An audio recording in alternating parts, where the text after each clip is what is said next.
Ser podcast.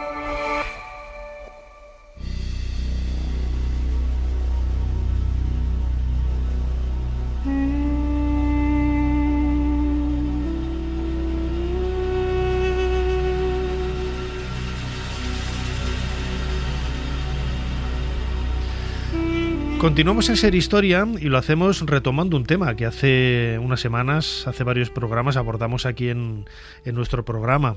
En aquella ocasión, Andrés Pascual, autor de la novela El árbol de las palabras, nos hablaba de la presencia española en Guinea Ecuatorial.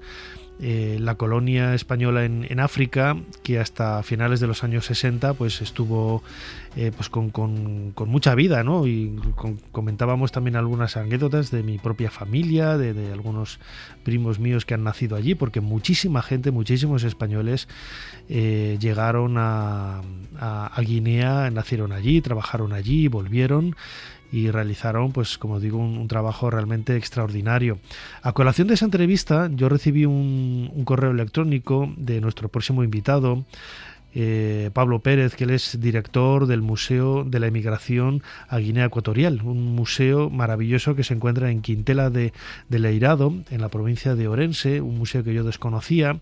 Y bueno, pues le he pedido el favor de acercarse a Radio Orense para poder hablar en los próximos minutos y ahondar, ¿no?, en el tema de la presencia española en Guinea Ecuatorial, que queda muy bien reflejada en ese museo que tienen en Quintela de Leirado. Pablo Pérez, bienvenido a Ser Historia. Muchas gracias, Nacho. ¿Qué tal? La emigración en muchas ocasiones está totalmente vinculada a Galicia, ¿no? Siempre decimos la broma esa de estar en la luna y un gallego, ¿no? Yo recuerdo cuando he estado en muchas ocasiones, ¿no?, en América del Sur, a los españoles nos llaman gallegos de una forma genérica y todos nos sentimos un poco orgullosos. Yo, por ejemplo, que soy de León, me parece una cosa muy bonita, ¿no? Que quitando ese trasfondo quizás más triste, ¿no?, de la obligación de sentirse obligado, falta la redundancia, a emigrar y dejar tu tierra, pero bueno, también es una forma de plantar, ¿no?, esa semillita en muchos lugares del mundo, ¿no? La emigración está totalmente vinculada a Galicia.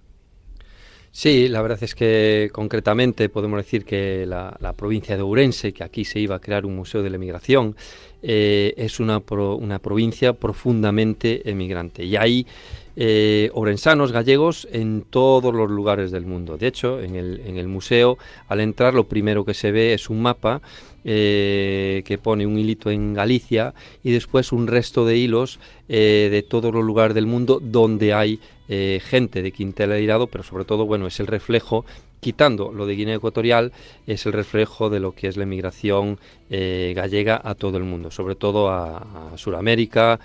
Bueno, va ligado mucho por poblaciones y por el efecto llamada, ¿no? Allí, concretamente en Quintela, pues Buenos Aires, Venezuela, después una emigración posterior Alemania, Francia, en Celanova, un ayuntamiento que está al lado, pues Nueva York, Newark, Australia, bueno, infinidad de lugares del mundo. Lo que dices tú, incluso en la luna tiene que haber posiblemente Seguro. Algún gallego, que hay que decir que la persona que hizo la bandera de los Estados Unidos que ondea allí en la luna era de Ourense, concretamente de un ayuntamiento que se llama Maceda. Pero bueno, eso daría para otra historia, ¿eh? Desde luego, una historia súper bonita, me encanta, no la conocía.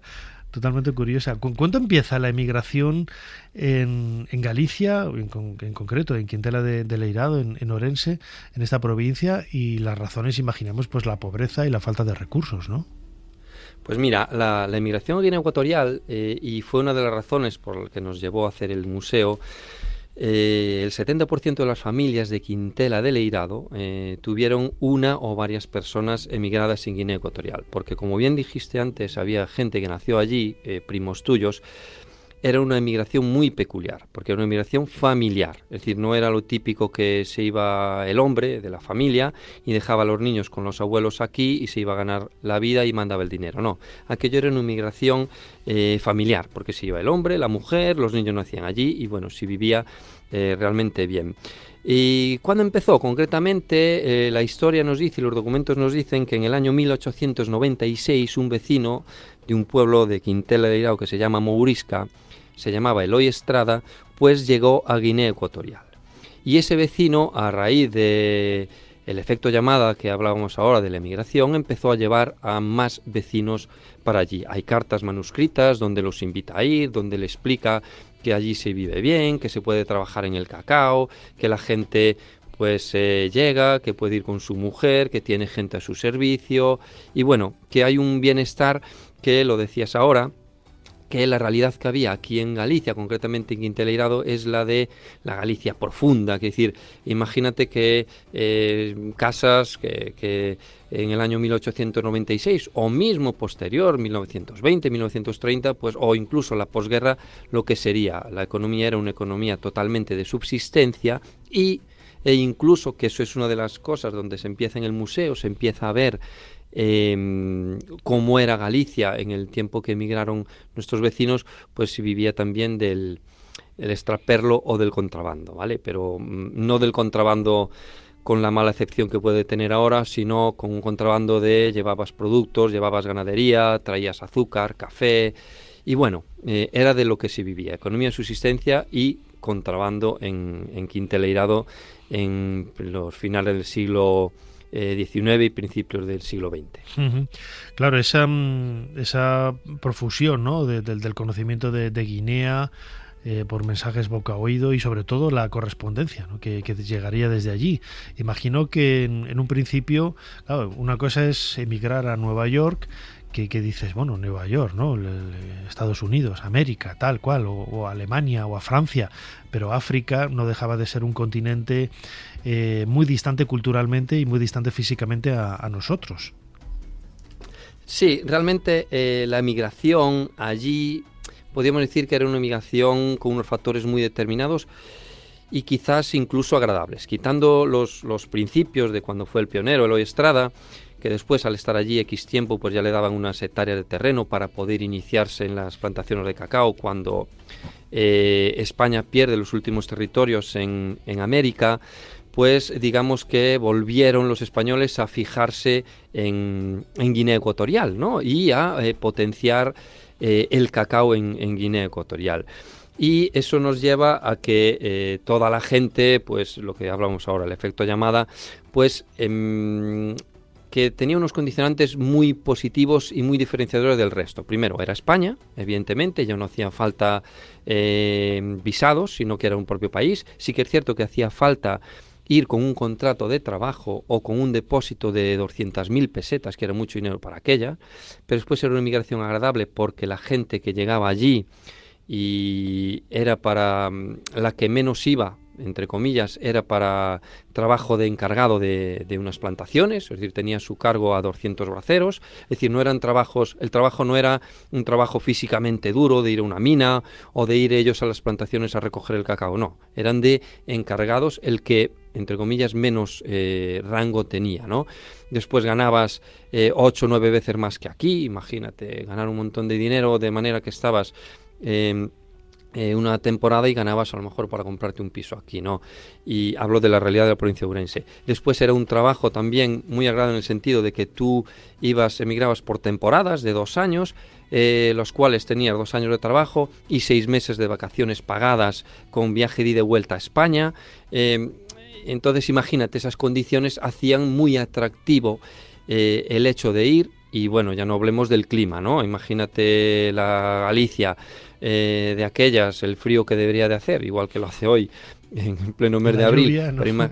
Y la lluvia, a llegar al país ecuatorial, que la temperatura media es de la mínima de 25, la máxima de 28, o incluso que también se daba la circunstancia de gente que iba a hacer allí la mili, pero era una mili en plena dictadura, una mili light, ¿no? Iban a la mañana a hacer media hora de instrucción, iban al trabajo y volvían al mediodía a hacer otra media hora de instrucción y nada, ellas se iban para pasar el tiempo en el cine o en el casino recreativo o en cosas así. Es decir, era una emigración muy atractiva que el régimen dictatorial de aquellas creo que potenciaba porque lo que quería era poblar de españoles la isla de lo que nosotros llamamos Fernando Po o la provincia de Río Muni. Podríamos decir hasta cierto punto que era una inmigración elitista, en el sentido de que, claro, un trabajador convencional no podría, ¿no? Hacerse con esas 200.000 pesetas para poder respaldar o justificar, ¿no? Y yo no sé si exigían cierta preparación, cierta formación para poder desempeñar este tipo de trabajos como encargados. Bueno, mira, por lo que nos consta a nosotros, en lo que tenemos testimonios yo orales, creo que no, porque no voy a decir ahora de la gente de mi familia que yo sé que fueron, precisamente no eran gente con muchos estudios ni nada de eso, pero bueno. Efectivamente, no era nada elitista. De hecho, yo te cuento la historia de mi abuelo, que tiene hoy 103 años, va a hacer 104 el 4 de septiembre. De hecho, meto así una cuña diciendo que Quintela y la comarca de Celanova está siendo estudiado por la UNESCO para hacer la Blue Zone, por la duración de las personas que allí existen. Bueno, pues mi abuelo era una persona, evidentemente, había ido a la escuela, pero no tenía otra formación, y él pidió el dinero, incluso a mi abuelo. A mi padre sí que le mandaron el contrato unos tíos que tenía allí. Entonces, salir con contrato ya no tenías que hacer el depósito, pero mi abuelo sí que necesitó de pedir dinero prestado para el depósito. Pero no era elitista, era una, ya te digo, efecto llamada, y sobre todo gente mucho del pueblo. De hecho, ya te decía que el 70% de las familias de Quintela de Hirado emigraron allí, tuvieron un miembro emigrado allí, de hecho, hasta el punto de que el valle del río Deva, que es el río que nace en Quintela del Hirado y desemboca en el Miño, pues le llamaban el Valle de Fernando Po, ¿no? Y porque Quintela del Hirado, Padrenda, Berea, Celanova, Gomesende, Ramiras, los ayuntamientos de alrededor, Rairi de Veiga, pues fue mucha gente por ese efecto llamada provocado por los vecinos de Quintela del Hirado a Guinea Ecuatorial, pero no era elitista, no era. Lo que sí que sería complicado sería el viaje. Es decir, este viaje, sobre todo a algunos lugares de África, pues no era todo lo cómodo, y sobre todo ese contraste que no deja de ser, aunque sea una colonia española y la gente allí habla el español y está lleno de españoles, no dejaba de ser un país fuera de tu entorno natural, ¿no? Pues mira, el viaje, tenemos un apartado también del museo donde estudiamos efectivamente el viaje. El viaje primero era en barco, nos llevaba unos 30 días, ¿no? Entonces, una vez que empiezas a investigar, dices, 30 días, porque salía un barco desde Barcelona al puerto de Cádiz, y salía otro que venía por Bilbao, pasaba por el puerto de Vigo, donde lo cogían la mayoría de la gente que iba de Quintela Hirado, y salir ya de Quintela, salir a Vigo, pues ya era una aventura, ¿no? En aquellas, ¿no? Imagínate, después ya había autobuses y tal, pero al principio eran los 30 días, llevabas a Cádiz, y de Cádiz a Guinea Ecuatorial llevaba 22 días, hacías una escala en Canarias. Y era un viaje, largo. Imagínate un barco 30 días. A mí me llamaba mucho la atención. ¿Y cómo comían? No, pues tenemos allí, incluso en el museo, maletas originales del viaje de los primeros, donde llevaban maletas de madera con la fruta, llevaban animales dentro del barco que los mataban para comer. Y después, en el año 1951, inauguraron el primer vuelo de Madrid-Malabo, que participó gente de Quintela del Hirado en la construcción del aeropuerto de Fernando Po, de Santa Isabel, y ya era un viaje en avión que llevaba muchas horas. Que conste que lo cuenta mi padre, que tuvo un accidente allí, no le salió el tren de aterrizaje y tuvieron que ir con el avión al medio de la selva, que tenían que viajar de noche, porque aquellos motores biélice, al pasar por el desierto del Sáhara, se calentaban tanto que tenían problemas de poder reventar. Entonces tenían que viajar por el desierto del Sáhara, por las temperaturas, tenían que viajar de noche, y era un poquito que daba miedo porque decían que veías el fuego en los motores del avión. Y después, al llegar allí, pues ya era otra realidad. Hablabas del idioma, como bien sabrás, posiblemente por temas familiares, la gente allí, los guineanos, hablaban español, porque por medio de las misiones claretianas le habían enseñado español y educación y toda esa escolarización y todas esas historias, pero la gente que venía a trabajar a las fincas hablaban inglés, y la manera de entenderse de los españoles con ellos era la variante de inglés, esto del que le llaman el pichingle, no sé si te suena, ¿no? Pichingle, sí. Tenemos allí un diccionario editado de pichingle, que es un inglés fonético, así, un broken English, Y la verdad es que a mí me llama mucho la atención, porque cuando vienen mis primos de Australia hablan con mi abuelo, que tiene 103 años, lo que te decía, y mi abuelo les habla inglés, un inglés muy limitado, sobre todo a efectos de trabajo, pero bueno, le va valiendo para entenderse con ellos, ¿no? Porque no hablan español. Qué curioso esta historia, ¿no? de cómo los españoles, en este caso los gallegos de Quintela del Eirado, llegaron a Guinea, ¿no? Es la justificación de este museo de la emigración a Guinea Ecuatorial que podemos ver en este pueblecito. Ya para ir acabando, Pablo, tenía aquí anotado una pregunta de esa visita virtual que se puede hacer a través de la página web también del museo. Claro, no todo eran bondades. Pensemos que estamos en otro continente, con otra atmósfera, con otro clima, con otras cosas y también otras enfermedades, ¿no? Sí, la verdad es que era lo que dices tú, otro continente, otras temperaturas, había problemas sobre todo de malaria. Tenían que dormir con mosquiteras en las casas, la alimentación era diferente, los animales... estamos acostumbrados aquí a Galicia, el árbol más fuerte sería un carballo, de aquellas no habría eucaliptos, y allí llegan al ocumé, que es un árbol inmenso, ¿no? Aquí la serpiente más grande mediría 1,5 metros y allí a lo mejor una boa por 4 o 5 metros, ¿no? Era una realidad física totalmente diferente y climatológica. Y es una cosa que también nos llamaba mucho la atención, que la gente decía que llegabas a los bares o a los casinos recreativos y tenías encima de la mesa un medicamento que se llamaba Rosichín o Resichín, que es un medicamento que tiene como principio activo la quinina, ¿vale? Que era lo que evitaba la malaria, ¿no? No sé si sabes una frase que dice Winston Churchill, que dice que los gin tonics salvaron más vidas al Imperio Británico que los médicos del propio imperio, ¿no? Y era porque el principio activo de la tónica, la quinina, evitaba el contagio por malaria. Pero más allá de eso, después sí que era una vida relativamente...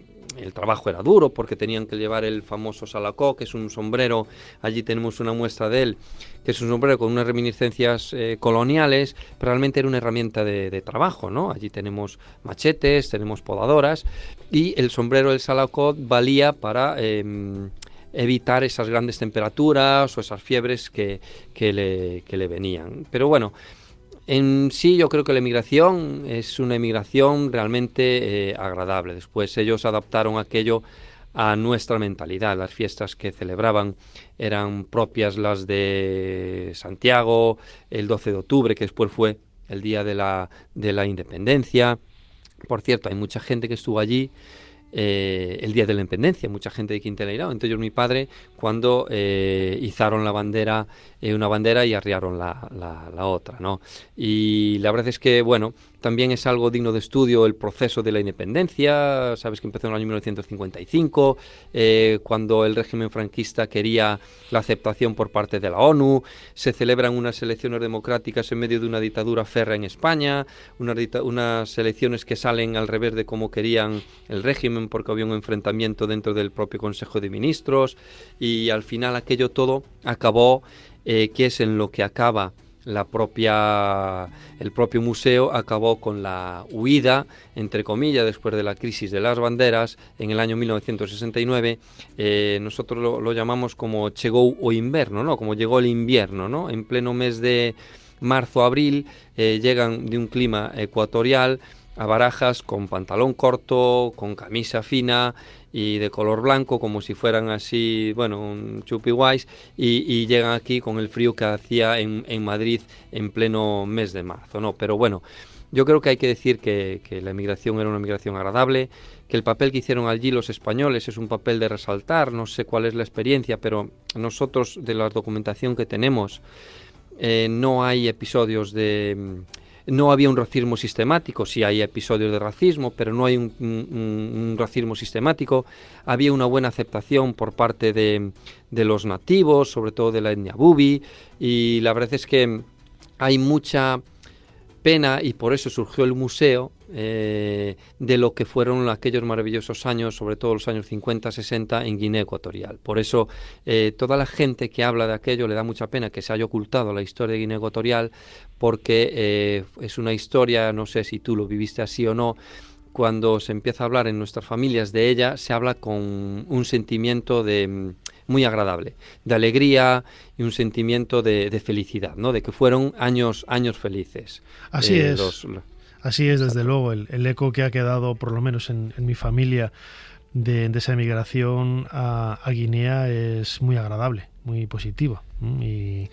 Y bueno, pues mis tíos han dejado huella de ello, ¿no? Y luego, aparte, todos los regalos que nos trajeron y nos traían de figuras de caoba y este tipo de cosas, que yo creo que todas las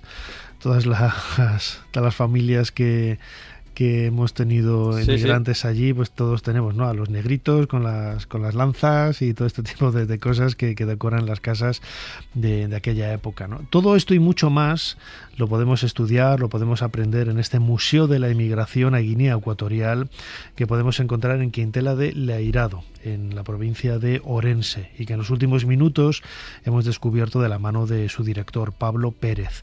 Pablo, como siempre, muchísimas gracias una vez más por habernos ayudado a hacer un poquito más de historia.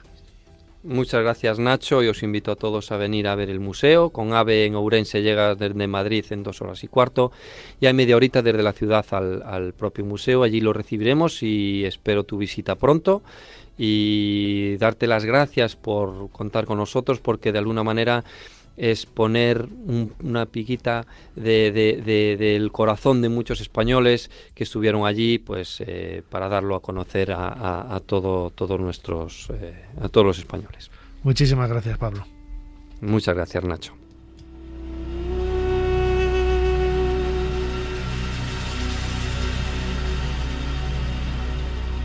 Para no perderte ningún episodio, síguenos en la aplicación o la web de la SER, Podium Podcast o tu plataforma de audio favorita.